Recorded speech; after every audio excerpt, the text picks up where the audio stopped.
ఆంధ్రప్రదేశ్ ఉప ముఖ్యమంత్రి వర్యులు పవన్ కళ్యాణ్ గారు తెలంగాణ రాష్ట్ర ప్రజల మనోభావాలు దెబ్బతినే విధంగా ఆంధ్ర రాష్ట్ర కోనసీమకు సంబంధించిన ప్రాంతానికి వారి తోటలు కానీ వారి కొబ్బరికి సంబంధించిన చెట్లు కానీ నష్టం జరిగితే తెలంగాణ యొక్క ప్రజల యొక్క కన్నుబడ్డదని చెప్పేసి మాట్లాడడాన్ని తీవ్రంగా ఖండిస్తున్నాం. ఎందుకంటే తెలంగాణ ప్రజలు కూడా ఒక మంచి మనసున్న కైండ్ హార్ట్ ఉన్నటువంటి తెలంగాణ ప్రజలు ఈరోజు ఉమ్మడి ఆంధ్ర రాష్ట్రంలో ఉన్నప్పుడు తెలంగాణ ప్రాంతానికి సంబంధించినటువంటి అనేక మంది అభిమానులు కూడా పవన్ కళ్యాణ్ గారికి ఉన్నారు. పవన్ కళ్యాణ్ గారు ఏ సినిమా కూడా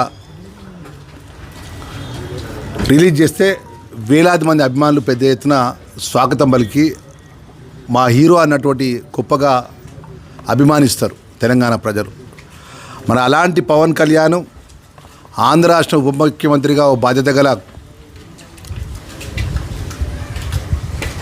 నాయకునిగా ఉండి ఉప ముఖ్యమంత్రిగా ఉండి తెలంగాణ ప్రజల మనోభావాలను దెబ్బతినే విధంగా మాట్లాడినందుకు తక్షణమే బేషరతుగా తెలంగాణ ప్రజలకు క్షమాపణ చెప్పాలి అని చెప్పేసి ఈ సందర్భంగా వారికి చెప్తూ ఈరోజు కొండగట్టు ఆంజనేయ స్వామి ఈ ప్రాంతానికి వారికి దైవ దర్శనానికి కూడా రావడం జరిగింది.